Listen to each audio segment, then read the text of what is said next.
अब है बेटा नेक्स्ट हमारे पास इलेक्ट्रिक डाइपोल फील्ड, मतलब हमने सिर्फ डाइपोल फील्ड लिखा है। जैसे हमने पढ़ा डाइपोल होता है बेटा pair of equal and opposite charges separated by some distance, some small distance. इसको इस डिस्टेंस को क्या बोलते हैं हम, 2a। ठीक है, और इसके सेंटर को हम O से लिखते हैं। अब जो डाइपोल है, डाइपोल फील्ड मतलब डाइपोल के चारों तरफ जितना भी स्पेस होगा वो मॉडिफाई हो जाएगा। उसमें कोई भी टेस्ट चार्ज रखते हैं हम क्यू नॉट, तो वो क्या एक्सपीरियंस करेगा बेटा, फोर्स एक्सपीरियंस करेगा। And force experience by unit charge is called field, electric field intensity. तो हमने इसके चारों तरफ इलेक्ट्रिक फील्ड इंटेंसिटी भी कैलकुलेट करनी है। ठीक है, बेशक net charge on the dipole zero होता है, लेकिन इलेक्ट्रिक फील्ड जीरो नहीं होती क्योंकि they are separated by some distance. अब बेटा ध्यान देना, हम हमारे पास देखो जी, ये चार्ज हैं, इन दोनों चार्जेस को जो लाइन ज्वाइन करेगी और दोनों तरफ को प्रोड्यूस करते हैं, अगर हम इधर से इस तरफ को भी इस तरफ को, इस लाइन को बोलते हैं हम axial line. Axial line clear, जो इसके एक्सिस से पास होती है लाइन उसको एक्सियल लाइन बोलते हैं। और जो लाइन डाइपोल के सेंटर से और डाइपोल के ऊपर एक्सियल लाइन के ऊपर जो लाइन परपेंडिकुलर होती है उस लाइन को बोलते हैं हम इक्वेटोरियल लाइन। इक्वेटोरियल लाइन, ये इक्वेटोरियल लाइन जो डाइपोल के ऊपर perpendicular and passes through the centre. ठीक है, तो अब हमने इलेक्ट्रिक फील्ड इंटेंसिटी कैलकुलेट करनी बेटा due to this electric dipole at any point on axial line and also on equatorial line. ठीक है, तो हमारे पास दो टॉपिक बन जाते हैं, हमने इलेक्ट्रिक फील्ड इंटेंसिटी कैलकुलेट करनी ऑन एक्सियल लाइन और इक्वेटोरियल लाइन। तो सबसे पहले करते हैं बेटा electric field intensity on axial line of electric dipole. तो हमने यहां पर एक डाइपोल कंसीडर किया है। जब भी हम लिखेंगे let us consider an electric dipole consisting of minus Q and plus Q charge which are separated by distance, some distance 2a, and O is the center of electric dipole. Clear?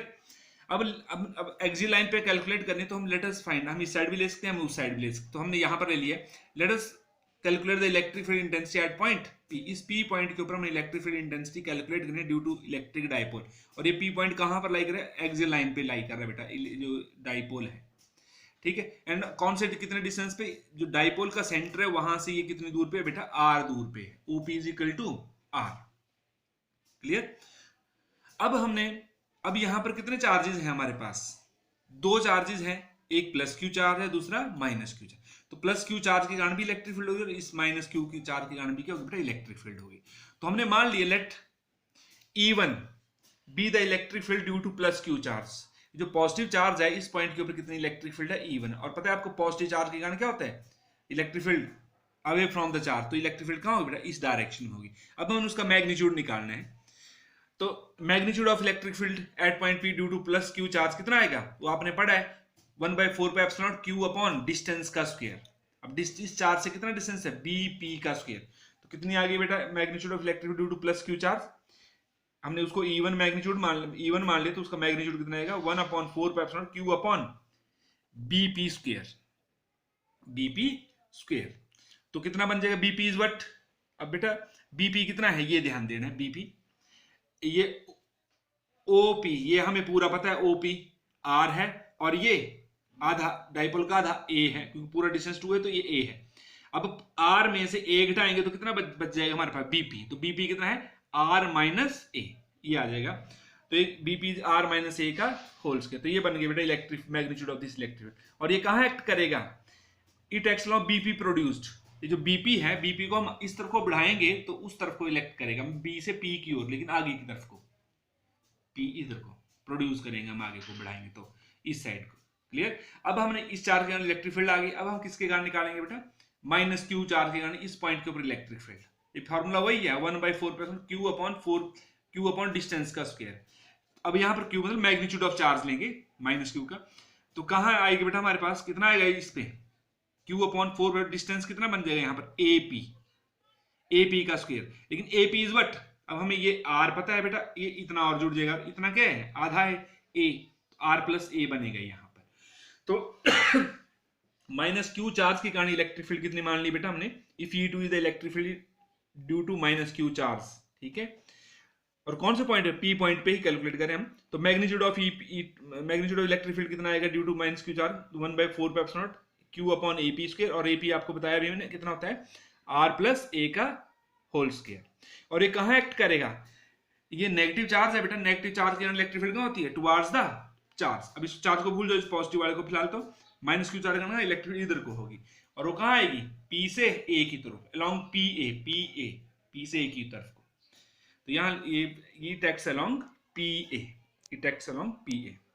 अब ध्यान देना बेटा, ये E1 electric field और ये E2 electric field है। अब इन दोनों में कौन सी बड़ी है, देखो 1/4 पेप्स नॉट, ये भी 1/4 पेप्स नॉट, ये Q और ये Q, ये R माइनस ए का होल स्क्वायर और ये R प्लस, तो नीचे वाली क्वांटिटी बड़ी है। जब नीचे बड़ी होती है तो ओवरऑल क्या आती है, छोटी। ठीक है, वैसे ही आप ध्यान दो, ये माइनस Q चार्ज है, P से बहुत दूर है, तो डिस्टेंस दूर होगा तो इलेक्ट्रिक फील्ड की वैल्यू कम होगी। ये Q क्या है, P के नजदीक है, तो इसके कारण इलेक्ट्रिक फील्ड क्या स्ट्रॉन्ग।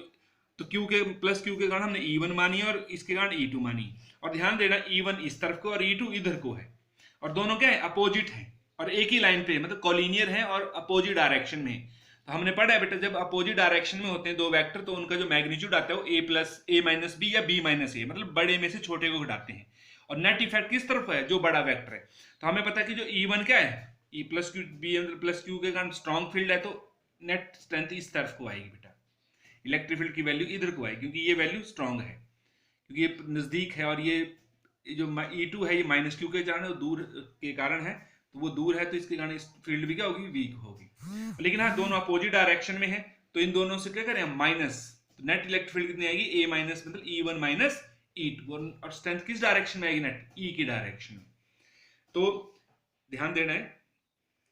अब देखो, as E1 and E2 are collinear, अभी हमने डायग्राम में आपको बताया E1 और E2 क्या है, कॉलिनियर है, और साथ में क्या, अपोजिट डायरेक्शन में। और आपको यहां से बताया बेटा, E1 क्या है, E1 जो है वो E2 से बड़ा है, तो net electric field E at point P is given by कितना आएगा, net strength I electric field में, उसको E मान लिया, E1 माइनस E2, तो magnitude of E1 minus E2 आएगा। इन दोनों की वैल्यू पुट करेंगे बेटा यहाँ पर, E1 की 1/4 पे epsilon naught Q upon R minus a का होल स्क्वायर, और ये E2 की वैल्यू है Q upon R plus a का होल स्क्वायर, साथ में 1/4 पे एप्सिलॉन।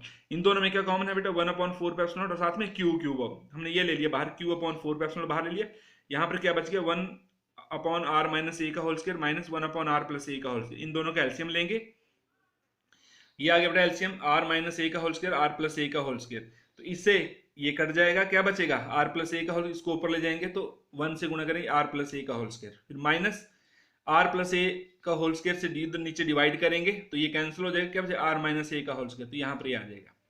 और साथ में ध्यान देना, अब ये क्या है, ये इसका भी स्क्वायर है, इसका इन दोनों की जगह हम ए की स्क्वायर लगा सकते हैं, और साथ में इन दोनों को मल्टीप्लाई करना है, तो ये कितना, a minus B into A plus B का होल, क्या मतलब A square minus B square, मतलब R square minus A square, फिर ये दोनों का स्क्वायर, तो ऊपर होल स्क्वायर हो जाएगा। और साथ में हमने बेटा इन दोनों को ए प्लस बी का होल स्क्वायर का फार्मूला का, और यहाँ पर a माइनस बी का होल स्क्वायर, तो कितना बन जाएगा, ये कितना बन जाएगा बेटा आपके पास, R square plus A square plus 2AR, यही बनेगा ना, माइनस, और ये कितना, a माइनस बी का whole square, R square plus A square minus 2AR, लेकिन बाहर माइनस भी है बेटा, तो माइनस जब अंदर मल्टीप्लाई करें तो चिन्ह भी क्या होंगे, चेंज होंगे। तो हमारे पास ये टर्म आ जाती है, नीचे वाली बताया आपको R square plus A minus A square का होल स्क्वायर, ऊपर जब हमने ब्रैकेट को जो R प्लस ए का होल स्क्वायर ये आया, और R माइनस ए का होल स्क्वायर ये, लेकिन बाहर माइनस था तो अंदर चिन्ह चेंज हो गई, ये माइनस का, ये माइनस का, और ये माइनस का था, किस चीज का बन गया, प्लस का। तो देखो बेटा, R स्क्वायर से R स्क्वायर कैंसिल, ए स्क्वायर से ए स्क्वायर कैंसिल, क्या बन गया, 2AR प्लस 2AR कितना बन जाएगा, 4AR, बाकी ये वैसे रहा, और Q अपॉन 4 पे एप्सिलॉन ऐसे रहा। अब बेटा हमने इसको तोड़ के लिखा 2A इस तरह से, Q इंटू 2A, 4 है ना, 2 इंटू 2 लिख दिया, 2A इसके साथ लगा दिया, और जो 2 है वो R के साथ रख दिया हमने यहाँ पर 2R। ये क्यों किया, क्योंकि Q इंटू 2A क्या बन जाता है बेटा, product of either charge and distance between them, वो क्या होता है, डाइपोल मोमेंट। वो यहाँ पर ये मैग्नीट्यूड में, तो यहाँ पर 2 ये P बन जाता है, और ये 2 हमने पहले लिख दिया 2P, और साथ में क्या है, R है, बट में वो वैसे रहा बेटा। तो ये है बेटा electric field intensity at any point on the axial line due to electric dipole. और अब ध्यान देना बेटा, अगर शॉर्ट डाइपोल होगा, जैसे हमने आइडियल डाइपोल पढ़ा है, आइडियल डाइपोल में क्या होता है, जो लेंथ ऑफ द डाइपोल होती है वेरी वेरी स्मॉल होती है। जब ध्यान देना, लेंथ बहुत छोटी होगी तो R क्या होगा, बहुत बड़ा। शॉर्ट डाइपोल के लिए क्या होगा, R बहुत दूर होगा और ये बड़ा वेरी वेरी स्मॉल होगा। जब बहुत स्मॉल होगा बेटा तो R स्क्वायर बहुत बड़ा होगा और A स्क्वायर और भी छोटा होगा तो हम ए स्क्वायर को क्या कर सकते हैं, नेग्लेक्ट कर सकते हैं। तो यहाँ पर क्या करेंगे, for short dipole 2a is very very smaller than r, तो हम क्या कर सकते हैं बेटा, ए स्क्वायर को क्या कर सकते हैं, नेग्लेक्ट कर सकते हैं, क्योंकि A square very very small होगा as compare to R square. तो यहाँ पर क्या बचेगा फिर, आर स्क्वायर, ये तो जीरो ही मान लो अप्रोक्सीमेटली, आर स्क्वायर का स्क्वायर तो कितना बन जाएगा, आर की पावर 4, लेकिन ऊपर एक आर है, एक आर कैंसिल हो जाए, कितने आर बचेंगे नीचे 3, तो ये बच जाएगा बेटा electric field E is equal to 2p/4πr cube. Clear. और अगर हम इसको वेक्टर फॉर्म में लिखना है तो E इज इक्वल टू कितना आ जाएगा बेटा, 2p के ऊपर वेक्टर अपॉन 4πr क्यूब। अब ध्यान देना है, जो यहां पर देखो बेटा, इलेक्ट्रिक फील्ड किस डायरेक्शन बेटा, इधर को। अब what is the direction of dipole moment, आपको पता है -2 प्लस, इसी डायरेक्शन में, तो इलेक्ट्रिक फील्ड भी इधर को है और पी भी इसी डायरेक्शन, तो both are in same direction, तो तभी ये मतलब दोनों के साथ प्लस का सिंबल है, मतलब लिखा तो नहीं है लेकिन प्लस ही है, माइनस नहीं है तो मतलब प्लस के ही है, तो दे आर इलेक्ट्रिक फील्ड जो है उसी डायरेक्शन जिस तरफ को डाइपोल मोमेंट की डायरेक्शन होती है। तो एक्सियल लाइन पे जो इलेक्ट्रिक फील्ड की वैल्यू होती है वो इतना मैग्नीट्यूड इतना होता है शॉर्ट डाइपोल के लिए, और डायरेक्शन क्या होती है, is in the direction of dipole moment.